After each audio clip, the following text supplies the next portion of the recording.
नमस्कार दोस्तों, आज के इस वीडियो में आपका स्वागत है।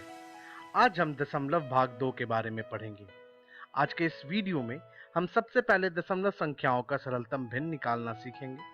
इसके बाद हम यह भी सीखेंगे कि दशमलव संख्याओं का 10, 100 और 1000 से किस प्रकार गुणन किया जाता है और अंतिम में हम दशमलव संख्याओं का पूर्ण संख्याओं से गुणन करने की प्रक्रिया के बारे में सीखेंगे।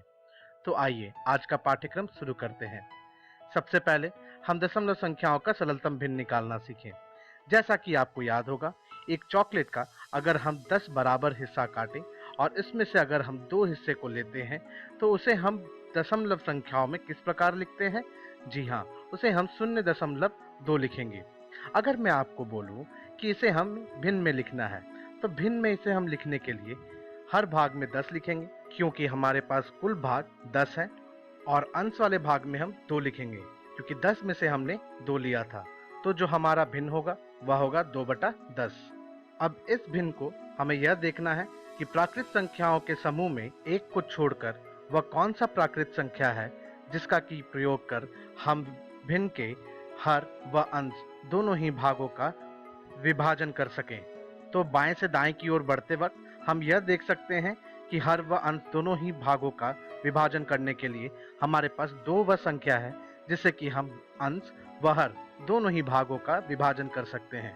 तो यहाँ पर अंश व हर दोनों को ही 2 से विभाजन कर हमें यह ज्ञात होगा कि 2 को 2 से विभाजन करने पर हमें 1 मिलेगा, वह 10 को 2 से विभाजन कर हमें 5 ज्ञात होगा। तो अब जो हमारे पास भिन्न प्राप्त हुआ वह हुआ 1/5। अब प्राकृत संख्याओं के समूह में फिर से देखेंगे कि बाएं से दाएं की ओर बढ़ते वक्त वह कौन सा संख्या है जिससे कि हम नए भिन्न के हर व अंश दोनों ही भागों का विभाजन कर सकें। तो हम देखेंगे कि 1 को छोड़ कोई भी ऐसा प्राकृत संख्या नहीं है जिससे कि हम नए भिन्न यानी कि 1/5 का दोनों ही भाग हर व अंश दोनों को ही हम विभाजन कर सकें। तो इसी भिन्न को हम सरलतम भिन्न के नाम से जानते हैं।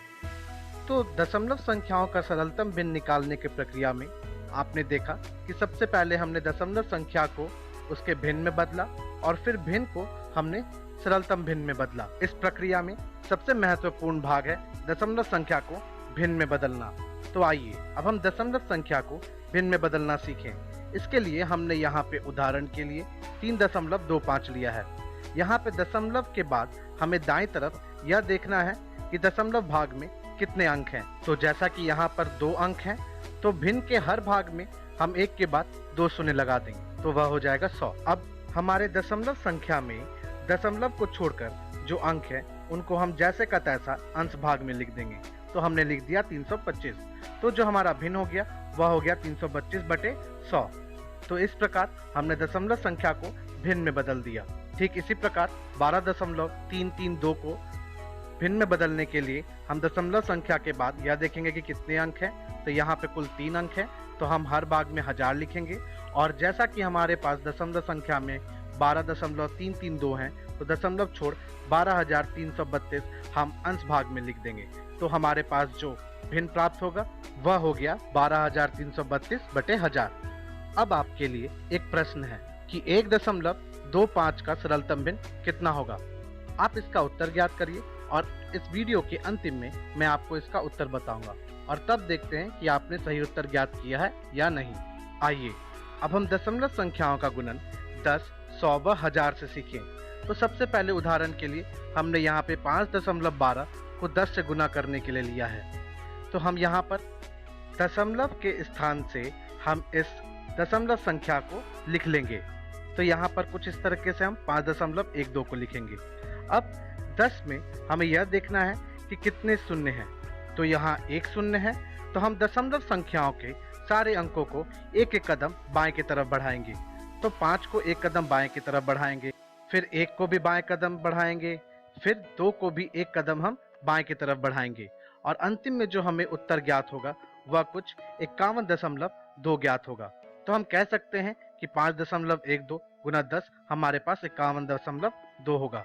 ठीक इसी प्रकार अगर मैं 5.12 को 100 से गुना करता हूँ, तो यहाँ पर हम देख सकते हैं कि 100 में कुल 2 शून्य हैं, तो हमें बाएं की तरफ 2 कदम बढ़ने होंगे। तो सारे अंकों को बाएं की तरफ 2 कदम बढ़ाने पर जो हमें उत्तर ज्ञात होगा 512 दशमलव कुछ भी नहीं। तो कुछ भी नहीं के लिए हम शून्य का प्रयोग करते हैं, और दशमलव के बाद अगर शून्य है तो उसे हम नहीं लिखेंगे। तो हमारे पास जो उत्तर होगा वह 5.12 गुना 100 का उत्तर होगा 512। अब जैसा कि मैंने आपसे एक सवाल पूछा था कि 1.25 का सरलतम भिन्न कितना होगा, तो सबसे पहले 1.25 को अगर आपने 125/100 लिखा है और फिर उस दोनों को 25 से विभाजन कर अगर आपने 5/4 लिखा है और अगर आपका उत्तर 5/4 है तो आप बिल्कुल सही हैं। आइए अब हम दशमलव संख्याओं का गुणन एक पूर्ण संख्या से सीखें। सबसे पहले अगर मैं दो पूर्ण संख्याओं को गुना करूं, जैसा कि उदाहरण के लिए मैंने लिया है 21 गुना 8, तो 21 गुना 8 का उत्तर क्या होगा? इसके लिए हम 8 को पहले 1 से गुना करेंगे तो उत्तर आएगा 8, फिर 8 को 2 से गुना करने पर 16, तो उत्तर हो गया 168। अब इसी प्रकार अगर मैं आपसे पूछूं कि 2.1 गुना 8 का उत्तर कितना होगा, तो इसके लिए हम 21 गुने 8 के उत्तर का प्रयोग करेंगे। तो हम सबसे पहले मालूम है कि 21 गुना 8 का उत्तर 168 होगा, तो हम यहाँ भी उत्तर में 168 लिख लेंगे। अब इसके बाद हमें यह देखना है कि दशमलव के बाद कितने अंक हैं। तो यहाँ हम देख सकते हैं कि दशमलव भाग में कुल 1 अंक है, तो उत्तर में दाएं से बाएं की तरफ बढ़ते वक्त हम 1 अंक के बाद यहाँ पर हम दोनों अंकों के बीच दशमलव लगा देंगे। तो इस प्रकार हम कह सकते हैं कि 2.1 गुना 8 का उत्तर हुआ 16.8। ठीक इसी प्रकार 9 गुना 1.72 का उत्तर भी हम 9 गुना 172 का उत्तर से कर सकते हैं। तो जैसा कि हमें मालूम है कि दशमलव के बाद 2 अंक हैं, तो हम दशमलव भाग के 2 अंकों के लिए हम उत्तर में दाएं से बाएं की तरफ 2 अंकों के बाद दशमलव लगा देंगे। तो 9 गुना 172 का उत्तर होता है 1548। तो 9 गुना 1.72 का उत्तर होगा 15.48। तो यही हमारा उत्तर होगा। अब आपके लिए एक सवाल है कि 2.5 गुना 8 का उत्तर कितना होगा। आप इसका उत्तर ज्ञात करिए और इसका उत्तर मैं आपको अगली वीडियो में दूंगा। तो आज के इस वीडियो में हमने सबसे पहले दशमलव संख्याओं का सरलतम भिन्न निकालना सीखा, और इसमें यह भी सीखा कि सबसे महत्वपूर्ण दशमलव संख्याओं को भिन्न में बदलना है।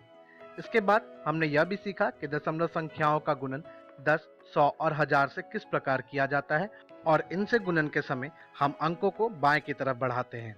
और अंतिम में हमने यह भी सीखा कि दशमलव संख्याओं का पूर्ण संख्याओं से गुणन किस प्रकार किया जाता है।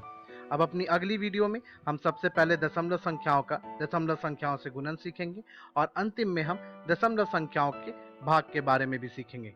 तो हम अपनी अगली वीडियो में मिलते हैं।